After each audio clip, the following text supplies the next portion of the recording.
Choosing a research topic for your dissertation is an incredibly important decision because once you've chosen it, you've locked that in for the rest of the dissertation.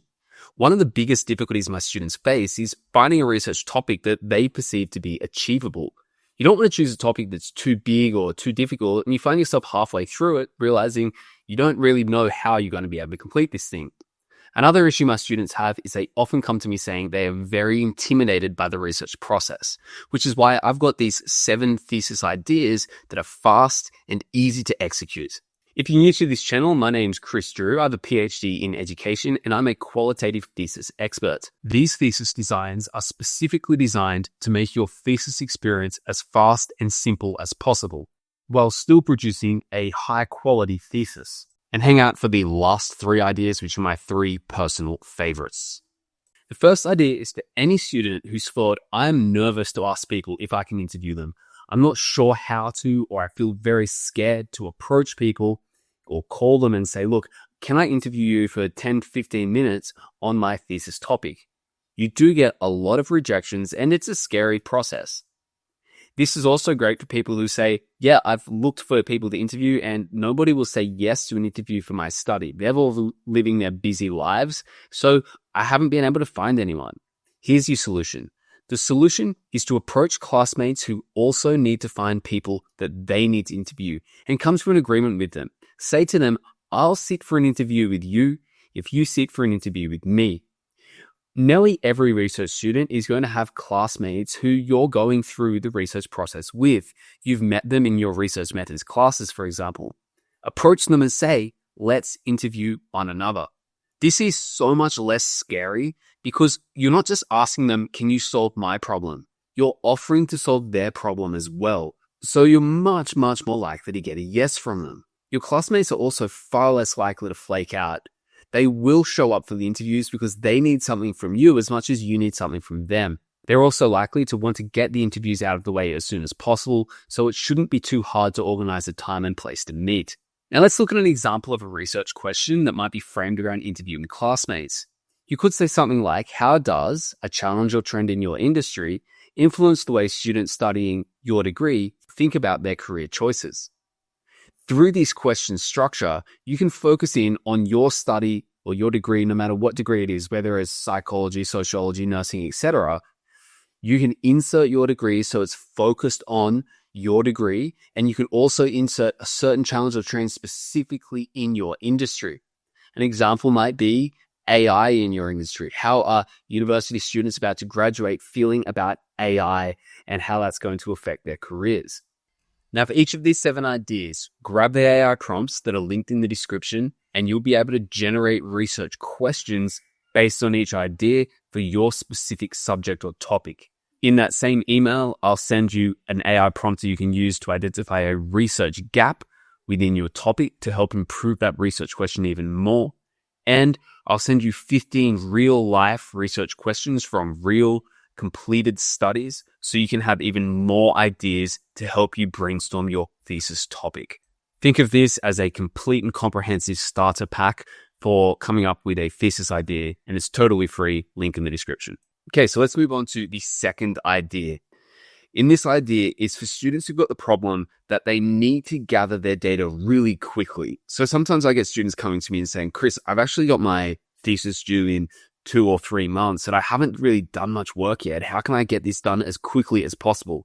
The solution here is to ask your research advisor or even a teacher that you have a really good relationship with, whether you can come in and take over their seminar for the last 30 minutes of their seminar and conduct focus groups with their students. This means that you have a set of people who you can ask questions because they're a captive audience. They're sitting there in the classroom. All you need to do is come in and give them recording equipment that you can put on each of their tables, and then a bunch of interview questions, and you can get them to talk to one another about your research questions, and then you can use that as your transcripts for data. So this is a really, really quick way of collecting data, and you've got that captive audience, so you don't need to call around and ask people whether they want to be research participants. It's really important, though, that you do provide consent forms to all of the students. And if students choose they don't want to participate in your study, let them opt out. Your professor might also expect you to make sure that the topic is related to something that they're currently teaching in the class, so that the seminar or the tutorial that they're currently doing remains relevant to the professor's teaching. Here's a quick research question for it. In what ways do students studying your degree feel prepared or underprepared to navigate a competitive job market shaped by and then current trends or issues? So you'll notice that this research question is very similar to the research question for interviewing your own classmates, but this time we're going to do focus groups instead of one-to-one interviews. Here, you'll be able to get all of the data you need within about 30 minutes, and you can get on with reading your transcripts and analyzing themes from the transcripts. Okay, our next idea, interviewing your professors. If you have the problem that you can't find anyone knowledgeable about your topic to interview, your professors should be very knowledgeable about the topics that you're studying. So approach your professors and ask them to spare 15 minutes for an interview. And here's a tip, suggest doing it during their open office hours. They need to be in their open office hours anyway, in case students come and knock on the door and ask for help. So just say, look, I'm going to come around next week during open office hours and I'm going to bring a recorder. Please, can you just sign a consent form and answer these questions for me so I can use this in my research project? One of the really good things about this is professors are really sympathetic to your cause and they do want to support you because they understand what it takes to put together a research project. And the other good thing is obviously they're going to be very knowledgeable in your field or subject. So they'll be able to give you some really good data to analyze. An example research question for this might be, how do professors' insider knowledge and professional experience reveal emerging trends and challenges in, and then your specific subject or topic? Again, use the AI prompts that I'm sending you. If you can just click the link below and I'll give you some prompts that will help you identify additional research questions for this specific idea. Now, our next idea is participatory action research. So this is for anyone who has this sense that they don't really want to do the research because it's irrelevant to their lives. Oftentimes, especially my master's students will say, look, I'm more interested in improving my own professional practice. I teach educators, so my master's students are usually active teachers in classrooms, and they're like, I don't really want to go and interview people. I'm here because I want to become a better teacher. Solution here, if you're an active practitioner, even if you're doing practicums or you're doing internships or volunteering, you can do participatory action research, which involves examining your own practice, examining what you do on a daily basis, and using research, a cycle of research to improve upon it. Here, you're focusing on solving your own problems, and this makes a research project really personally relevant to you. Here's an example for a social worker. How can a trainee social worker on practicum use reflective journaling to identify patterns in their practice and improve upon their client-facing communication and rapport? And then in this project, you would keep your own reflective journal about a specific thing that you're focused on improving. And then over time, you will implement ways to improve upon your own work and report on the research that you did during those improvements. Okay, the next three ideas are my favorites and I've saved them for last. This one is curriculum analysis. So if you're a really introverted person who would prefer not to work with human participants, this one's great for you. What you need to do is identify curriculum documents related to your degree. A good example is AP courses. There are AP courses on most sort of subject areas, and you can download those curriculum documents off the internet right now, and you can begin analyzing them tomorrow. You'd analyze things such as blind spots within the curriculum documents, how they might be improved, or whether they might reveal certain ideologies embedded in sort of the government documents that have been produced. Here's why it works. You can really, really easily source curriculum documents online. You could get them in the next 5 minutes or less. And then you can just start analyzing them immediately. You don't need to search around for research participants. You don't need to wait for transcriptions to be produced from your interviews. And you often don't even need to do ethics approval if you're doing document analysis of publicly available documents. So here's an example research question. How consistent are AP psychology curriculum documents across different updates? And what changes indicate shifts in priorities within the psychology profession over the past 20 years?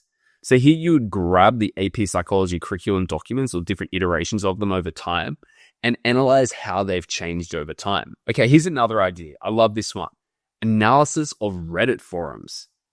This is for people who have this problem. You want to study a really niche topic, but it's really hard to find any research participants if your topic is so niche. So your solution is go to a Reddit forum and analyze the data that's already in the Reddit forum, all of the comments people have put up in those Reddit forums. This is another really fast and easy way to gather data for really obscure niche topics. And again, doesn't involve research participants. It is publicly available data on the internet that you can analyze. So here's an example research question. How do Reddit forum discussions on the r/anxiety Reddit forum reveal coping strategies that are shared outside traditional therapy sessions? Okay, last idea, media analysis. If you're a really visual person and you don't really like staring at text and even transcripts of interviews all day long, if you think that sounds really boring, here's a fun solution. Analyze visual media documents related to your subject. These could be anything from films to advertisements. Look at posters, you can look at art, you can look at all sorts of different things. Here's why media analysis works. This is an established and respected way to explore social trends related to your topic. You'll often get people saying, well, actually, you can't just analyze media. You need to go and interview people. You need to go and talk to people. Well, the reality is there are countless theses out there that have purely focused on media analysis, just reading and watching films and seeing what they reveal about society. So here's an example research question. How do films from Israeli and Palestinian producers in the past 5 years construct issues of trauma and hope in the context of ongoing disasters in the region? Then you would gather together as many films that you can find from producers who are Israeli and Palestinian over the past 5 years and analyze all of those films, all of the narratives within those films. But here's a problem. Once you've chosen your idea and you've said, look, I'm going to do this, I'm going to do media analysis or curriculum analysis, or I'm going to interview classmates, how am I going to find a research gap? That's what this video answers for you. Watch this video next on how to go from choosing a topic to choosing a research gap so you can create your research question.